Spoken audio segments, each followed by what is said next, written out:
Masih bersama kami di Presisi Utama dan mari kita saksikan bersama segmen Semangat Ramadan 1445 Hijriah.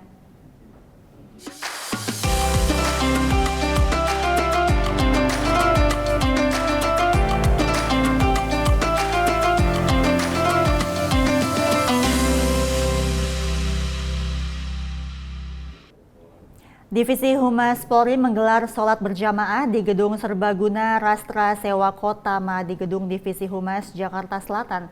Dan berikut kultum yang disampaikan oleh Ustadz Ahmad Fahmi Kamil. Wahai orang-orang yang beriman, kutiba telah diwajibkan atau telah ditetapkan kepada kalian as-syamu, apa itu? Yaitu puasa. Kutiba alaikumusiyam kama kutiba alal ladzina min qablikum, sebagaimana yang telah diwajibkan dan yang telah ditetapkan kepada umat sebelum kalian. Jadi puasa ini para jamaah bukan saja khusus untuk umat Islam, tapi puasa sudah ada dan sudah ditetapkan bahkan untuk agama sebelum ajaran Nabi Muhammad SAW. Bahkan diceritakan dan diriwayatkan bukan hanya manusia yang berpuasa, tapi hewan-hewan juga berpuasa. Maka untuk memotivasi diri kita sejatinya dan yang paling enak itu menerjemahkan kata-kata kutiba bukan diwajibkan. Kutiba itu membutuhkan.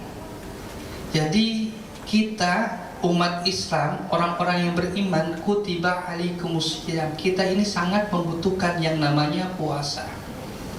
Dan puasa yang Allah berikan kepada umat Nabi Muhammad, Masya Allah, jamaah yang dirahmati Allah, itu sudah sangat mudah sekali, sudah sangat paling ringan untuk dikerjakan. Kenapa saya katakan demikian? Karena awal-awal wajibnya puasa itu dari ba'da subuh sampai maghrib kita buka, Bapak Ibu. Kemudian isya itu kita sudah tidak boleh makan lagi, tidak boleh minum lagi, dan yang lebih parah, seorang suami tidak boleh hubungan dengan istrinya. Umat-umat sebelum umat Nabi Muhammad, taruhlah kita punya Mesir kuno. Orang Mesir itu jamaah yang dirahmati Allah Subhanahu wa taala, Bapak Ibu, mereka puasa itu 7 bulan berturut-turut. Mereka berpuasa 7 bulan berturut-turut dan rakyatnya puasa 70 hari berturut-turut, tidak boleh makan apapun kecuali air putih dan sayur-sayuran. Kita alhamdulillah maghrib tok tok tok, Allahu Akbar, Allahu Akbar, korma diambil, bala-bala ambil, bihun, lontong semua kita ambil. Nggak ada pantangan lagi setelah ba'da maghrib. Tapi mereka masih ada pantangan. Itu salah satu kemudahan dan kenikmatan yang dirasakan oleh kita umat Islam. Kemudian kalau kita tengok lagi sahabat-sahabat kita, teman-teman kita dari agama Nasrani yang masih murni ajarannya, itu mereka berpuasa khamsah wa khamsina yauman, 55 hari.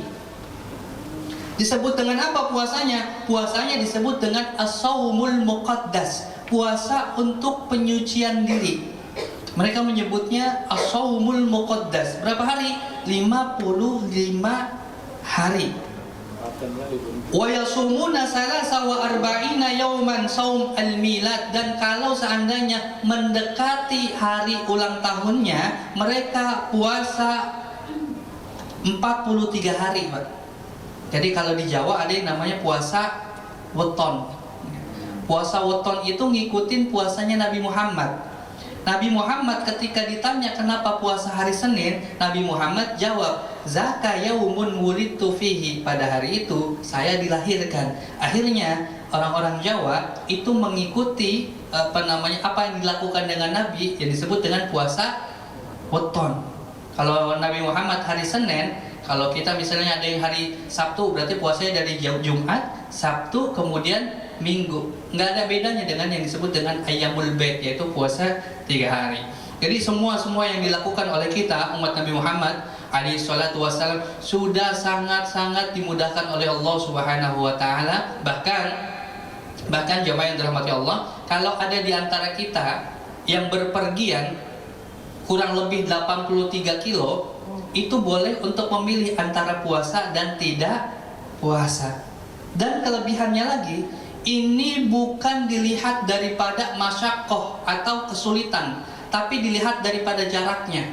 Kalau dilihat daripada kesulitan, saya yakin kita tidak akan boleh untuk berbuka puasa. Kenapa? Karena tidak akan pernah kita menemukan kesulitan. Bapak Ibu, dulu perjalanan 83 km menggunakan kuda, pakainya pakai onta. Nggak ada tuh kuda onta pakai AC, nggak ada.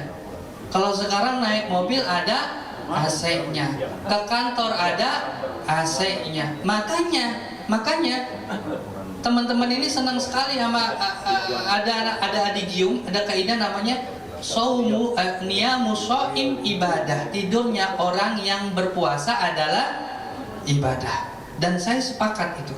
Tidurnya orang puasa adalah ibadah. Lebih baik tidur daripada ngomongin orang.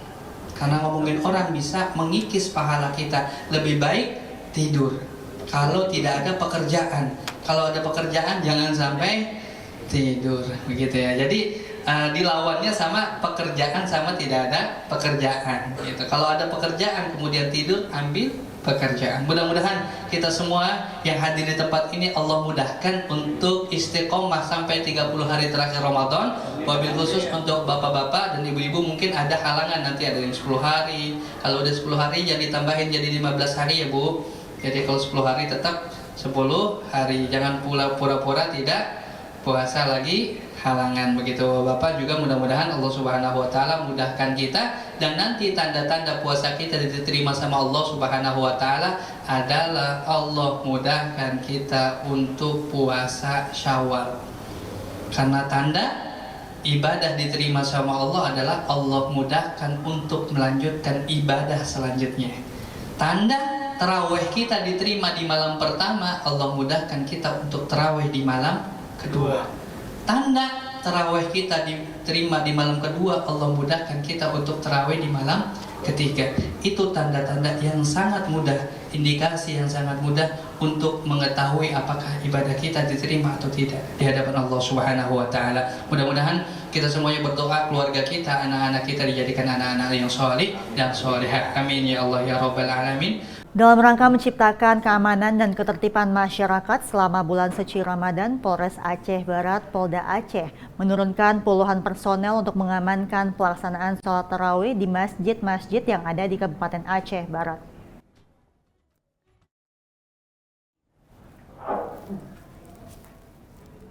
Kapolres Aceh Barat AKBP Andi Kirana menyatakan ratusan personel Polres dan jajaran diturunkan untuk melaksanakan pengamanan sholat tarawih di seluruh masjid di wilayah Kabupaten Aceh Barat. Keseluruhan personel tersebut akan melaksanakan tugasnya selama bulan Ramadan.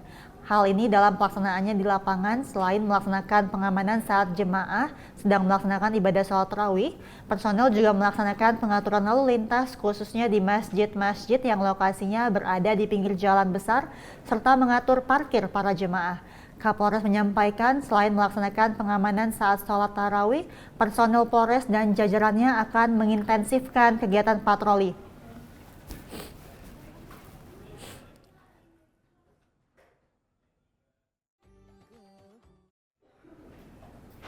Sementara itu, Presiden Joko Widodo menyerahkan zakat melalui Badan Amil Zakat Nasional atau Basnas di Istana Negara Jakarta.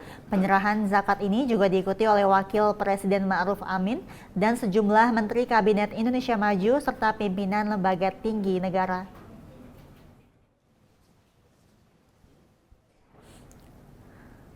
Dalam sambutannya, Presiden mengingatkan mengenai kewajiban berzakat bagi setiap umat Islam sebagai wujud rasa syukur atas segala nikmat yang diberikan Allah Subhanahu wa Ta'ala.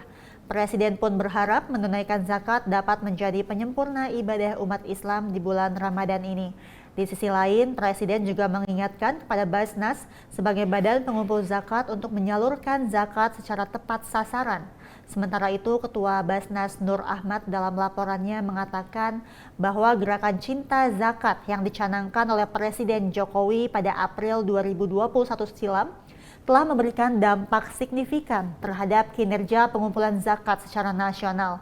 Ahmad mengungkapkan pada tahun 2023 total pengumpulan zakat, infak, dan sedekah di SKL Basnas dan LAS seluruh Indonesia mencapai 32 triliun atau meningkat sebesar 43,74% dari sebelumnya.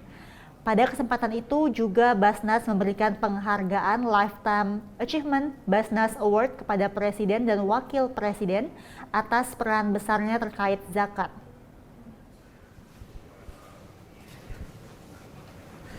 Kita juga bersyukur bulan Ramadan yang suci datang kembali dan memberikan kesempatan kepada kita untuk meningkatkan ketakwaan, untuk memperbanyak amalan-amalan kebaikan, termasuk berinfak, bersedekah, dan berzakat.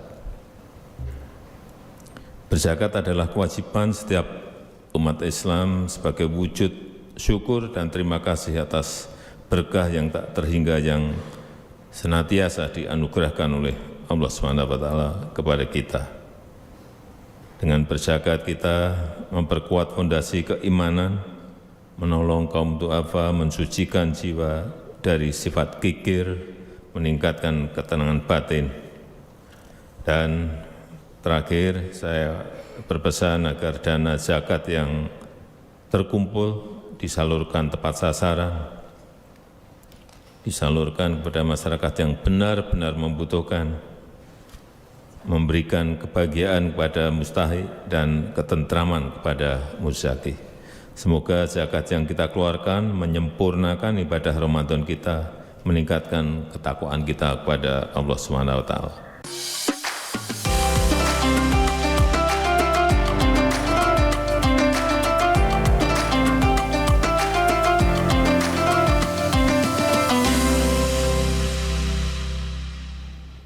Tetaplah bersama kami pemirsa, Presisi Utama akan segera kembali.